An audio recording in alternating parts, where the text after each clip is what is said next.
brushless DC machine. Okay, so brushless DC machine is a polyphase synchronous machine. ये तीन phase है, A B और ये सी, ठीक है। और इसको ब्रशलेस डीसी मशीन क्यों कर रहे हैं? जो इनपुट आप दे रहे हो वो डीसी है, ठीक है। यहाँ पर जो इनपुट दे रहे हैं वो डीसी है, और यहाँ पर एक एक्टिव इन्वर्टर है, वो उसको क्या कर रहा है, यहाँ पर उसको एसी में कन्वर्ट कर रहा है, ठीक है। और ये है आपका रोटर। जो रोटर है वो परमानेंट मैग्नेट, ठीक है। यहाँ जो रोटर यूज करते हैं it is PA, permanent magnet rotor, ठीक है। और यहाँ पर एक rotor sensor, rotor position sensor लगा हुआ है, ठीक है। और वो क्या करता है, रोटर को पोजीशन को सेंस करता है और ये देता है electronic timing and drive circuit, ठीक है। तो जो पोजीशन है वो इस इलेक्ट्रॉनिक ड्राइव सर्किट को देता है, और ये क्या करता है, ये ट्रिगर करता है आपके जितने ये तीन ट्रांजिस्टर्स लिए power transistors, TR1, TR2 and TR, ठीक है। सो जो TR1, TR2 और TR3 आर पावर ट्रांजिस्टर्स, ठीक है।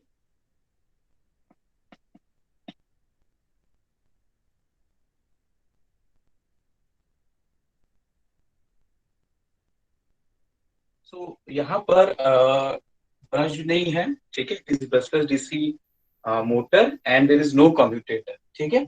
जो कम्यूटेटर है वो इलेक्ट्रॉनिकली यूज यहाँ पर अचीव किया जाता है, ये इस सर्किट से, ठीक है। So it is achieve electronically using this transistors, और यहाँ पर जो एनकोडर लगे हुए हैं, ठीक है।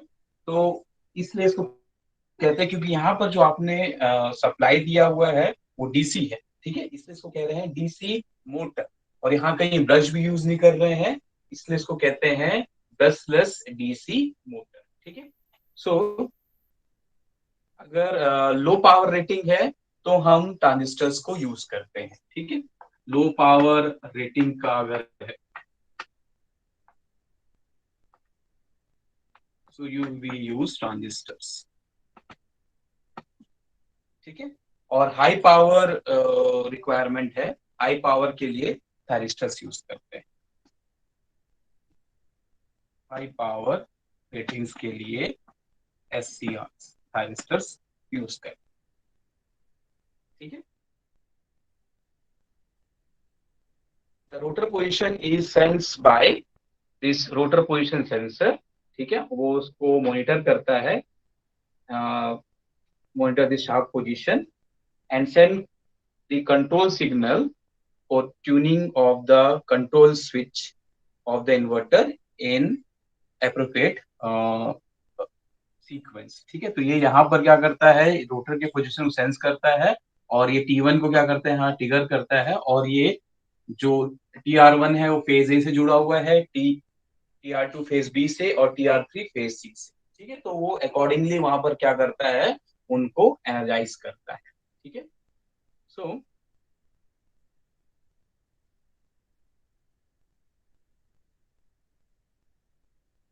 सो इसका एडवांटेजेस क्या है कि यहाँ पर ब्रशेज और कम्यूटेटर नहीं है, तो ये लॉन्गर लाइफ होता है, इसकी जो लाइफ होती है वो लॉन्गर होती है, और मेंटेनेंस बहुत कम हो जाता है। क्योंकि अगर जो कन्वेंशनल डीसी मोटर है उसमें आपको ब्रश को क्या करना पड़ता है, वहां पर चेंज करना पड़ता है, ठीक है। उसमें वियर एंड टियर होता है, तो इसमें ये नहीं होता है, ठीक है। और जो it can run at much higher speed as compare to conventional DC motor. इसका जो स्पीड है वो वेरी मच हायर रहता है, जो मिलता है हमको। और दूसरा ये है कि इट इज मोर एफिशिएंट, इसकी जो एफिशिएंसी होती है बहुत ज्यादा होती है as compare to conventional DC motor, ठीक है।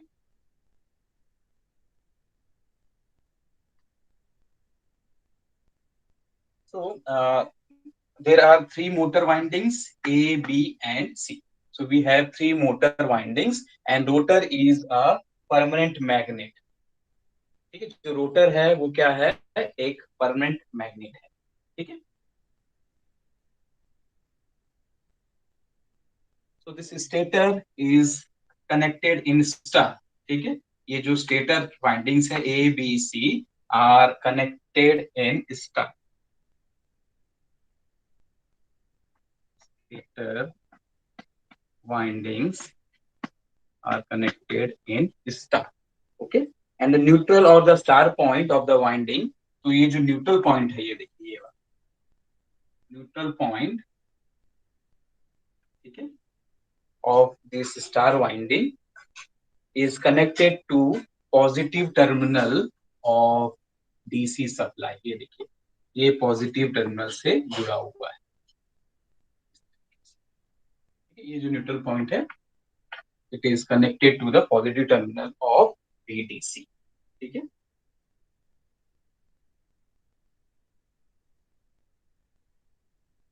तो यहाँ पर फुल डायोड ब्रिज जो ये जो VDC मिलता है वो कैसे मिलता है।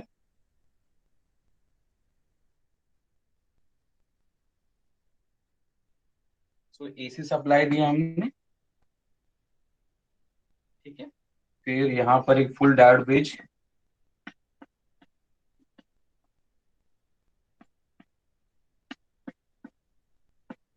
और एक कैपेसिटर लगा दिए यहाँ पर, सप्रेस दी पल्स, और ये आपको क्या मिलता है VDC। तो ये जो VDC आपको क्या मिलता है, यहाँ पर हमने क्या दिया हुआ है, एक साइनसोइडल वोल्टेज दिया हुआ है AC सप्लाई, ठीक है, और यहाँ पर एक full bridge diode converts AC to DC and C serves as filter. तो ये जो कैपेसिटर है वो फिल्टर जैसा काम करता है यहाँ पर, ठीक है। तो ये आपको यहाँ पर ये DC जो VDC है वो यहाँ मिलेगा, ठीक है।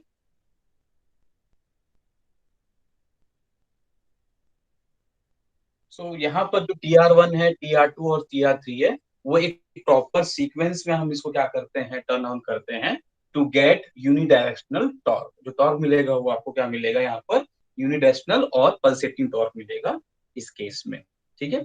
सो जो TR1 है जैसे बताया था, it is connected to phase A, TR2 is connected to phase B and TR3 is connected to phase C, ठीक है। ये किससे कनेक्टेड है, फेज सी से, इस तरीके से, ठीक है। तो अगर TR को ऑन करोगे तो फेज ए एनर्जाइज होगा, TR2 करोगे तो फेज बी एनर्जाइज होगा, और TR3 को ऑन करोगे तो फेज सी वहां पर क्या होगा, एनर्जाइज होगा, ठीक है।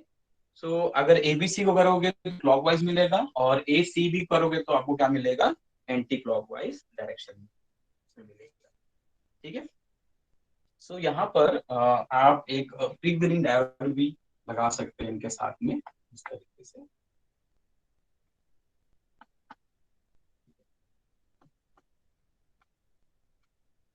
ये क्या करेगा कि जैसे ही आप ट्रांजिस्टर को टर्न ऑफ करोगे तो वहां पर क्या होगा, ये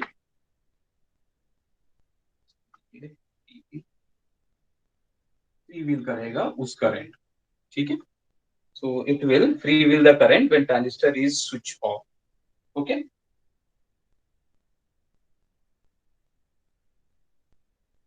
सो ये एक क्लोज लूप ड्राइव है। सो इसको हमको क्या चाहिए, यहाँ पर एक रोटर पोजिशन सेंसर चाहिए, ठीक है, which is connected to the rotor,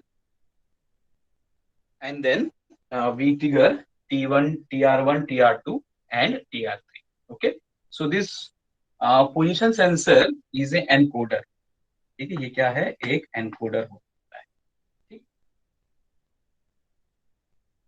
So this position sensor is encoder, and this rotor position sensor is mounted on the rotor का shaft, ठीक है। ये जो है क्या है, रोटर का shaft, इस पर ये क्या होता है, वहां पर हम माउंट करके रखते हैं, ठीक। तो this rotor position sensor is mounted on the rotor shaft and it provides a feedback, okay. और ये क्या करता है, हमेशा वहां पर उसका पोजीशन को सेंस करता है और फीडबैक किसको देता है, इस ड्राइव सर्किटरी को, ठीक है। सो जो रोटर पोजीशन सेंसर है वो ऑल इफेक्ट सेंसर भी हो सकता है और इलेक्ट्रो ऑप्टिकल सेंसर्स भी यूज करते हैं, ठीक है। सो जिसमें ठीक है, तो ये सर्किट है एक बीएलडीसी मोटर का। ओके, सो अब ये कैसे काम करता है वो देखते हैं।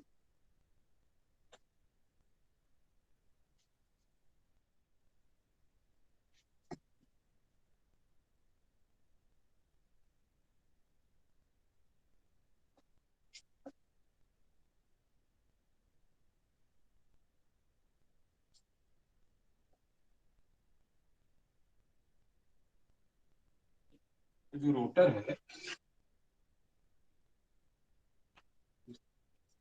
ठीक है, और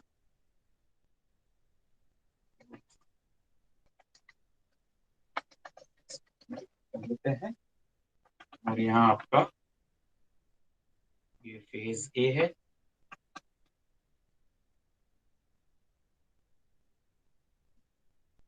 120 डिग्री बाद ये फेज बी,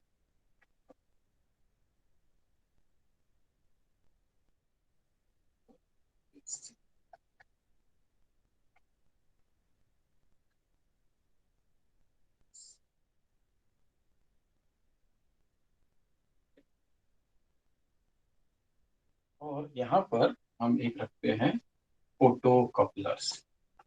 ठीक है, so these are electro optical sensors.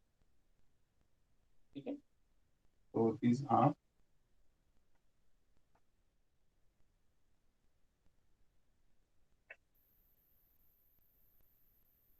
Electro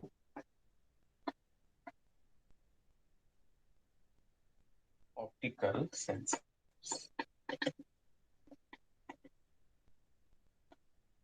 और फोटो कपलर्स।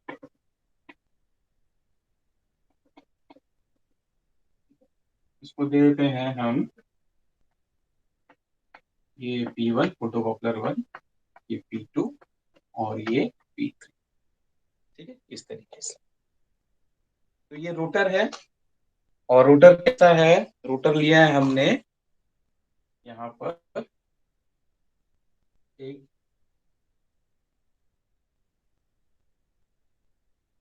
Permanent magnet. ठीक है, और मान लीजिए इसकी पोलैरिटी है ये नॉर्थ पोल और ये साउथ पोल, इस तरीके से। ठीक है, और इसमें क्या होता है कि ये जो एनकोडर है, ठीक है, सो this is rotor with encoder, ये पूरा जो है वो एनकोडर होता है, और इतना पार्ट हम क्या करते हैं, ये जो 240 डिग्री का जो पार्ट है इसको ओपेक कर देते हैं, इस ओपेक।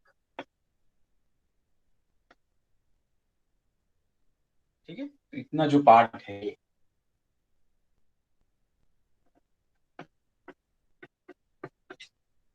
ये पार्ट को हमने क्या किया, ओपेक कर दिया है।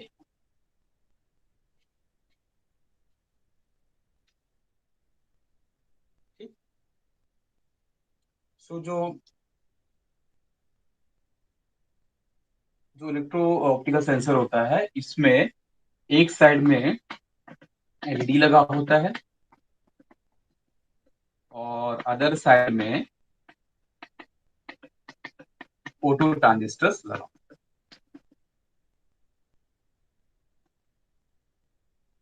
ठीक है, तो ये जो P1 है, P2 और P3 है, वो क्या है, इलेक्ट्रो ऑप्टिकल सेंसर्स है। इसमें एक साइड में लगा होता है एलईडी और दूसरे साइड में लगा होता है फोटो ट्रांजिस्टर। ठीक है, तो जैसे ही ये जब P1 को अगर आपको एक ट्रांसपेरेंट रीजन मिलता है, तब वहां पर क्या करता है, P1 ये ऑन होता है और ये सिग्नल देता है आपको 1। ठीक है, सो तो जैसे ही यहाँ पर इसको एक ट्रांसपेरेंट रीजन मिलता है, तो ये क्या करता है, यहाँ पर light passes through it and photo transistor receives and signal and it gives signal 1। और जैसे ही ये ओपेक रीजन आएगा यहाँ पर, ठीक है, ये जो ओपेक रीजन है ये वाला, जैसे ही ये ओपेक रीजन के अंदर में आएगा, ठीक है, ये कब, ये जब ये ट्रांसपेरेंट, ठीक, और P1 जीरो देगा जैसे ही वहां पर क्या मिलेगा आपको, ओपेक। ठीक है, तो it will become zero when opaque region 1। ठीक है। अब मुझे क्या करना है कि अगर कोई एक फेज को एनालाइज करना है मुझे, ठीक है, ठीक, फेज ए को एनालाइज करना है तो वो किससे जुड़ा हुआ है, ट्रांजिस्टर से जुड़ा हुआ है। ठीक है। तो हम यहाँ क्या कर रहे हैं कि जैसे फेज ए को एनालाइज किया हमने, ठीक है, तो कैसा होगा पोलैरिटी, मान लीजिए ऐसा बनाया आपने, ये साउथ पोल और ये नॉर्थ पोल, इस तरीके से। ठीक है। तो फेज ए में करंट फ्लो हुआ, एन नंबर ऑफ टर्न्स है, तो यहाँ पर क्या बनेगा, एक मैग्नेटिक फील्ड बनेगा। और मान लीजिए उसकी पोलैरिटी कैसी है, ये साउथ है और ये नॉर्थ। ठीक है। और अभी क्या है, P1 जो है वो अभी ऑन है। ठीक है। तो P1 वन देगा यहाँ पर। ठीक है। सो ये ऑन है। तो यहाँ पर देखिए ये बन रहा है नॉर्थ पोल और ये है साउथ पोल। तो ये क्या करेगा, ये मैग्नेट जो रोटर है नॉर्थ पोल वो अटैक करेगा साउथ पोल। ठीक है। और ये रोटर क्या है, यहाँ पर इस तरीके से क्लॉकवाइज यहाँ पर घूमेगा। ठीक है। So when phase A is energized, so pole is created like this is south pole. और अब इस तरीके से अपन को यहाँ पर पोल्स बनाने हैं कि यहाँ पर साउथ पोल बने और यहाँ पर नॉर्थ पोल, तभी यहाँ पर क्या होगा, एट्रैक्शन होगा। ठीक है। तो यहाँ पर अब ये क्या हुआ, नॉर्थ पोल है किसका, ये रोटर है आपका। ठीक है। ये परमानेंट मैग्नेट रोटर है आपका। ठीक है। परमानेंट मैग्नेट रोटर है। और ये क्या है आपका, स्टेटर का वाइंडिंग, वाइंडिंग ए। ठीक है। तो इसमें यहाँ पर कैसा बना मैग्नेट, ये नॉर्थ और ये साउथ, और ये रोटर। तो रोटर का जो नॉर्थ पोल है, it will be attracted by the south pole which is created by winding A. When we energize this winding A, so this will so current will pass through, मान लीजिए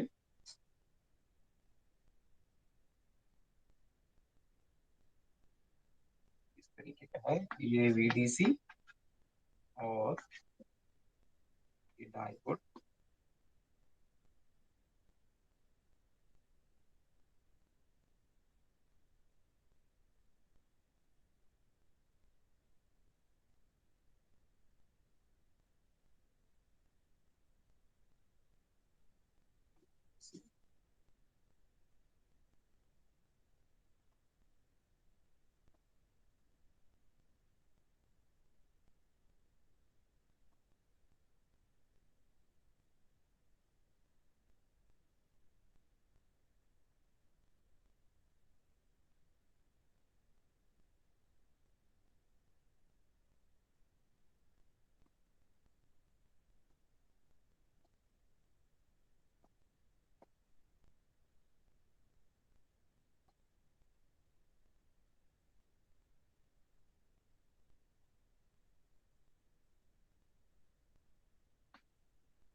ये आपका phase सी, ये B और ये ए है।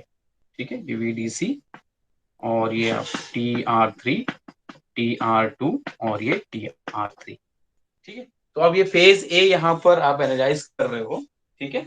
So current will flow from through this, और ये ट्रांजिस्टर T1 होगा, सॉरी, इससे और ऐसे। तो ये करंट आपका इस तरीके से फ्लो होगा when you analyse this phase A winding. ठीक है। यहाँ पे करंट फ्लो हो रहा है। ठीक, I into number of turns है ये N। यहाँ पर आपको मैग्नेटिक फील्ड मिलेगा इस तरीके से, साउथ पोल और ये नॉर्थ पोल।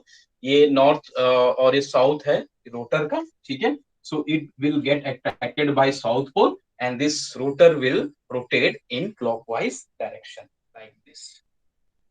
ठीक है।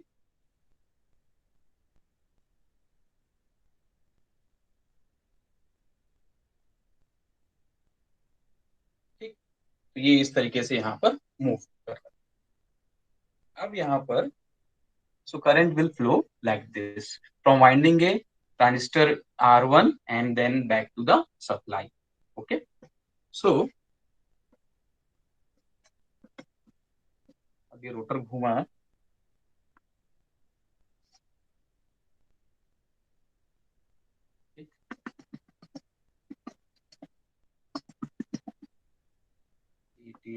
P1 photocoupler 1, this is P2 and P3.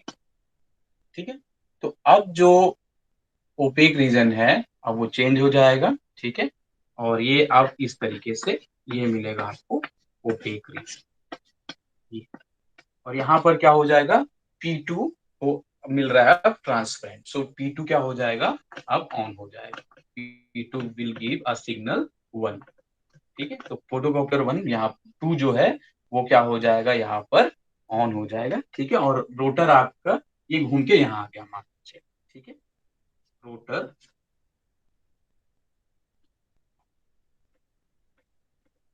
ये हो गया साउथ और ये हो गया नॉर्थ, ठीक है, तो अब क्या होगा,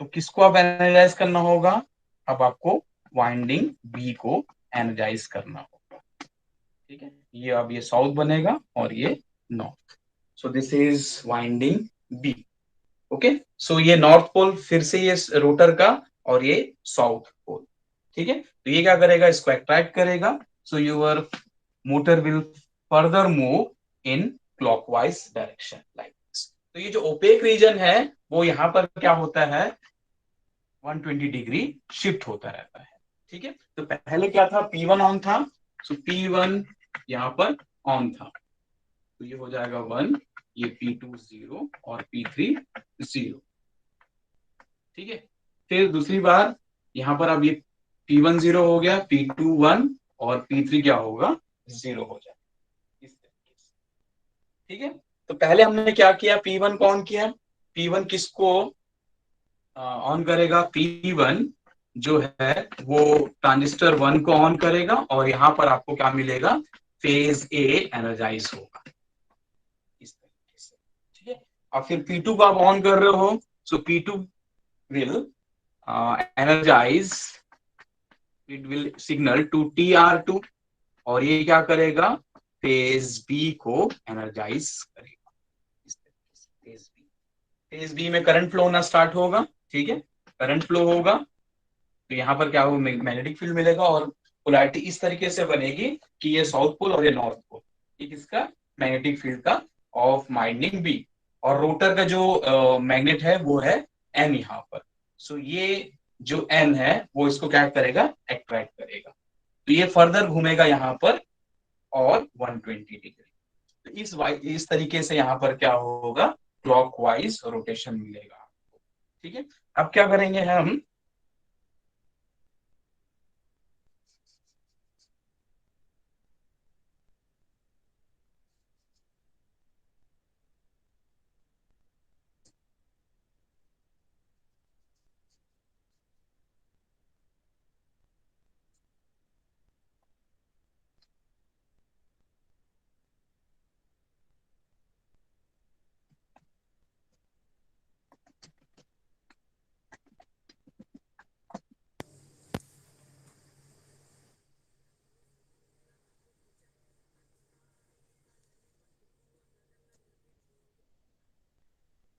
अभी ओपेक रीजन यहाँ पर चेंज हो जाएगा, जो रोटर है वो 120 डिग्री यहाँ पर डिस्प्लेस हो गया इस तरीके से, ये नॉर्थ पोल और ये साउथ पोल, ठीक है, सो this is P1, this is P2 and this is P3, तो जो आप ओपेक रीजन होगा वो आपको ये वाला,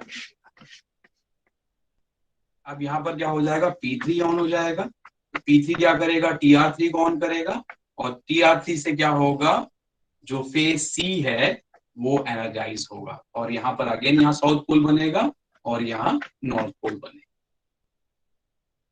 ठीक है, तो अब P1 क्या हो जाएगा यहाँ पर ऑन हो जाएगा, P1 इज 1, ठीक है,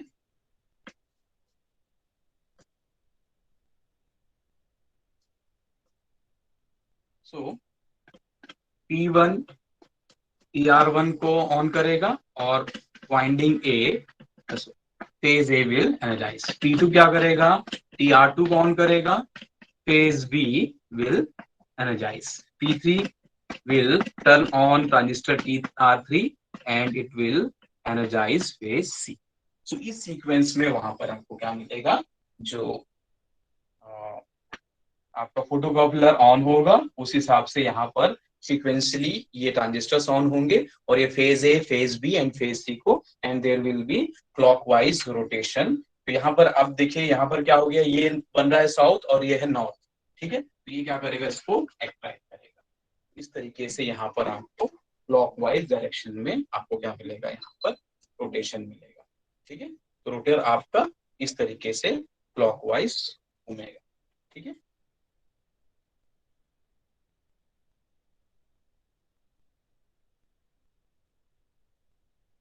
So and this way we will get a continuous rotation, ठीक है। सो कैसे हो रहा है ये, P1 P2 और ये P3, ठीक है। तो ये पहले रहेगा 1, ये 0, ये 0, फिर ये हो जाएगा 1 0 और ये 0 0 1, इस तरीके से, ठीक है। ये काम है आपका फोटो इलेक्ट्रिक सेंसर का। इस तरीके से यहाँ पर क्या होगा, आपका रोटर घूमेगा, ठीक है।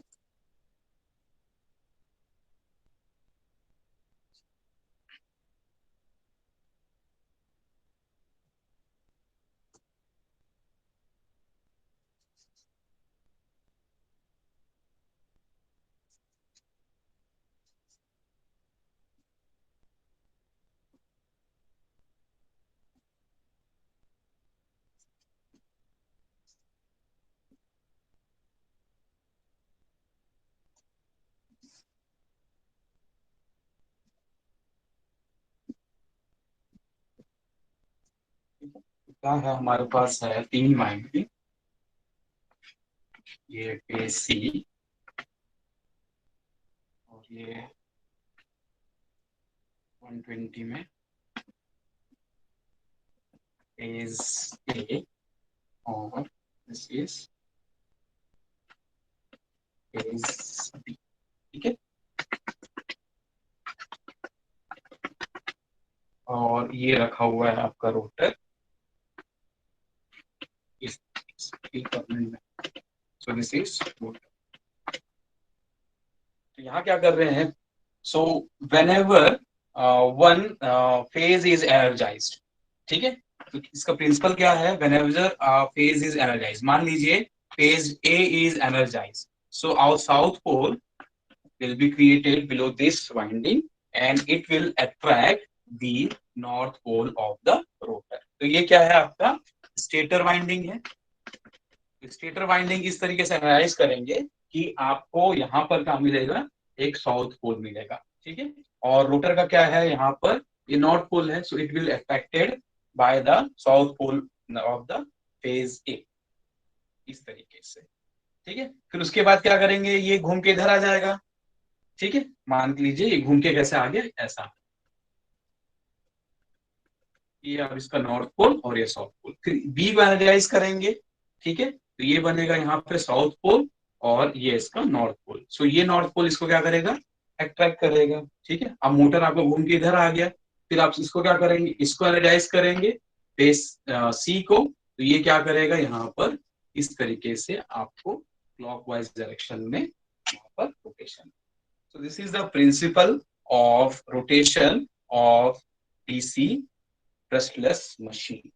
इस तरीके से वो रोटर वहां पर घूमता है, ठीक है। और अगर आपको इसको एंटी क्लॉकवाइज घुमाना है, तो आप क्या करोगे, पहले फेज सी को एनालाइज करोगे, फिर फेज बी को, फिर फेज ए को, इस तरीके से, ठीक है। तो अगर क्लॉकवाइज चाहिए तो फेज ए तो कैसा होगा, analyse first A then B and C for clockwise rotation. And for anticlockwise, C से स्टार्ट करते हैं, सी बी एंड ए, ठीक है। तो सी बी एंड ए, तो यहाँ पर जो फोटो कपलर था वो था P1 P2 एंड P3, इस तरीके से था, ठीक है। तो यहाँ पर था P1, ये है P2 और P3, ठीक है। अगर एंटी क्लॉकवाइज घुमाना है तो P1 और फिर P3 एंड देन P2।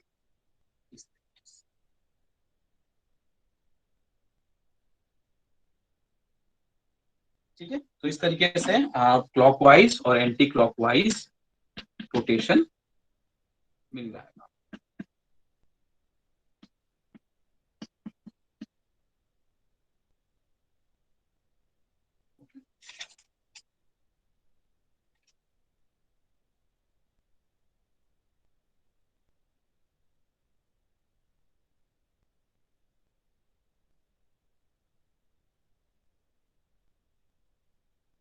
ठीक है, ये इसका वर्किंग है। अब इसका टॉर्क देखते हैं, टॉर्क कैसे बनेगा इसका। ठीक है, सो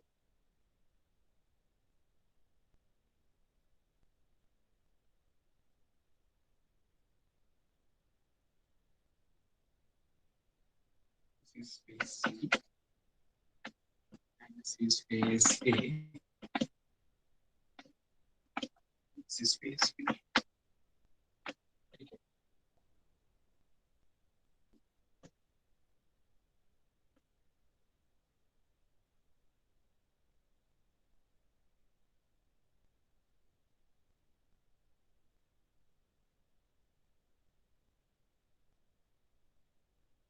तो रोटर बना देते हैं।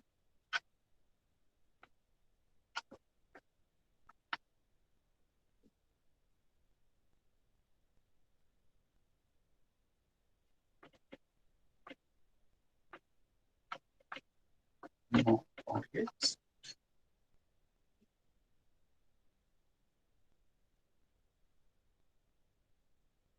जो टॉर्क है,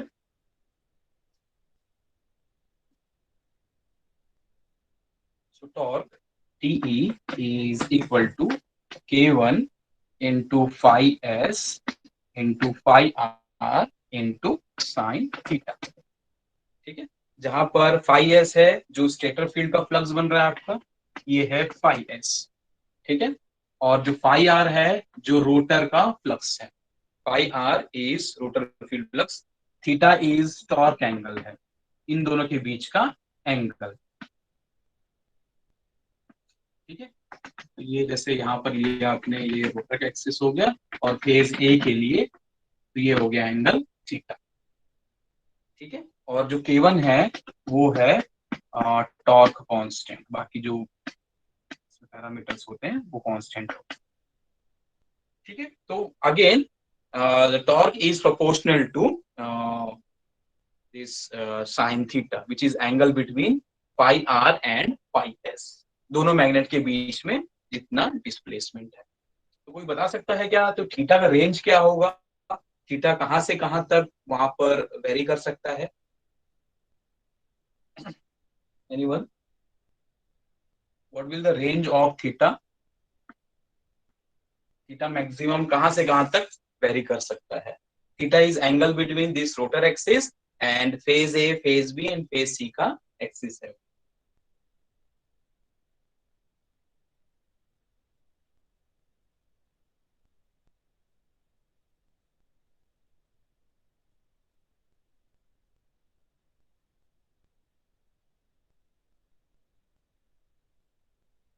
ये मैक्सिमम इतना 120 डिग्री डिस्प्लेस कर सकता है।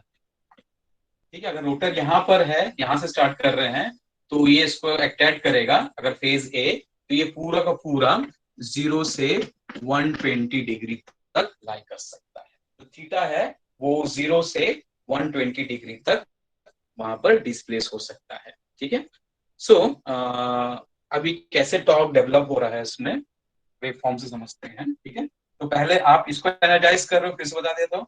इसका साउथ पोल और नॉर्थ पोल, ये इसको अट्रैक्ट करेगा, फिर ये मूव होगा, फिर आप यहाँ पर साउथ पोल बनाते हो, तो ये जो रोटर आया है ये इसको अट्रैक्ट करेगा, फिर यहाँ पर साउथ पोल बनाते हो, इस तरीके से यहाँ पर आपको क्लॉक वाइज डायरेक्शन में रोटेशन मिलेगी। तो ये प्रिंसिपल है प्लस प्लस डीसी मशीन का।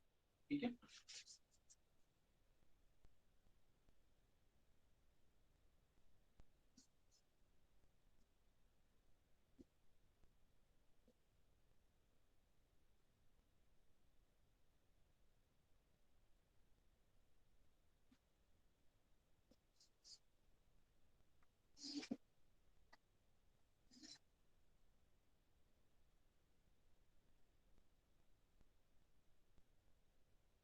ये टॉर्क जो बना फेज ए के कारण, टी ए ए।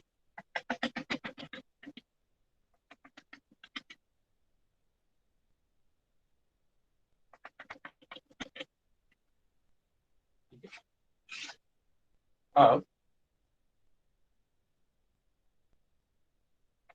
दूसरा जो बनेगा,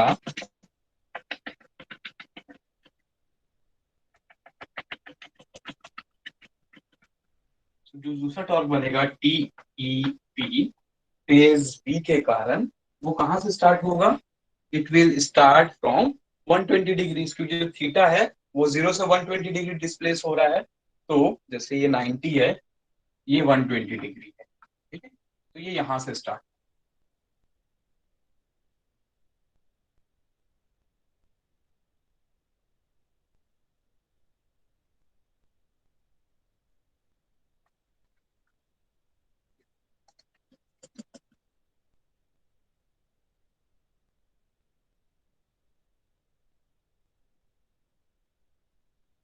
ये यहां से स्टार्ट।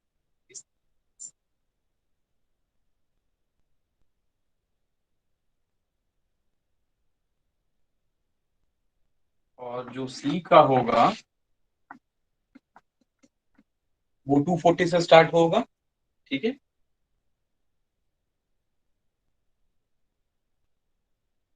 सो ये पूरा वन,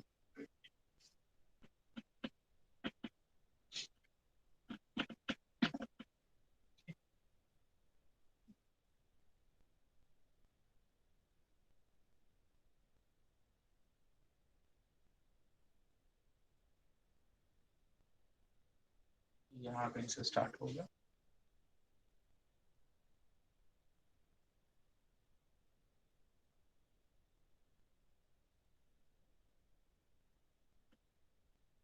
इस तरीके से,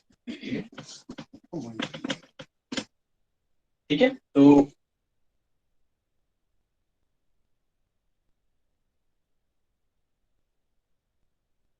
120 डिग्री जब से डिस्प्लेस हो रहा है, आपको इस तरीके का टॉर्क मिलेगा, ठीक है। और जो रिजल्टेंट मिलेगा वो आपको कुछ इस तरीके का,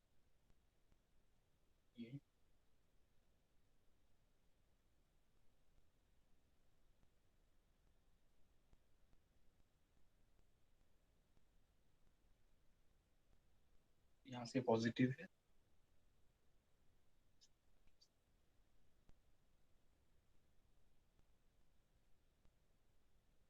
ये ऐसे, ठीक है। ये मिलेगा आपको टी ए के कारण, ये टी ई बी के कारण, और ये टी ई सी के कारण, ये टी ई सी, टी ई ए, ठीक है। तो ये आपको टोटल टी रिजल्टेंट मिलेगा, ठीक है। तो ये आपको एक यूनिडायरेक्शनल टॉर्क मिलेगा, और इसका जो एवरेज वैल्यू है वो क्या होगा? पॉजिटिव होगा, ठीक है। और लेकिन ये क्या होगा? पल्सेटिंग टॉर्क है, ये जो टॉर्क मिलेगा आपको, इट विल बी पल्सेटिंग।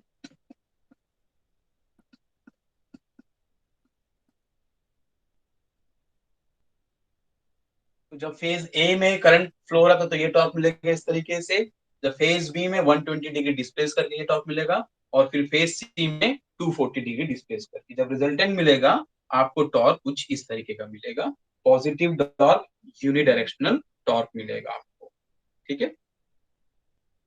उसका एवरेज वैल्यू पॉजिटिव है, ठीक।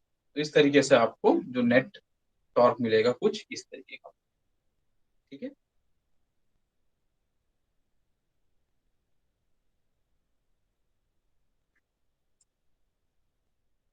सो यहाँ पर जो torque produce is pulsating in nature, ठीक है। और इसके एप्लीकेशंस क्या है? ये आपके हार्ड जो कंप्यूटर में जो फैंस लगे होते हैं यहाँ, अ,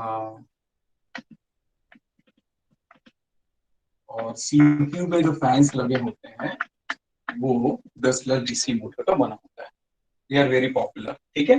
जो कंप्यूटर और जो सीपीयू का फैन लगा होता है, या हार्ड डिस्क का जो फैन लगा होता है, वो ब्रशलेस डीसी मोटर होता है। फिर स्मॉल फैंस और कूलिंग इलेक्ट्रॉनिक इक्विपमेंट्स, ठीक है। तो वहां पर ये सब यूज होता है इस टाइप का ब्रशलेस डीसी मशीन। और हायर रेटिंग में आपको एयरक्राफ्ट और सैटेलाइट्स में ये यूज होता है। ठीक है, हायर रेटिंग का जो ब्रशलेस डीसी मोटर है वो सैटेलाइट्स और एयरक्राफ्ट में यूज होता है।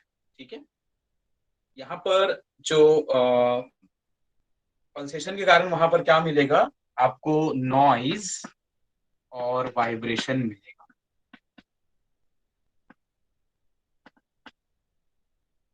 ठीक है,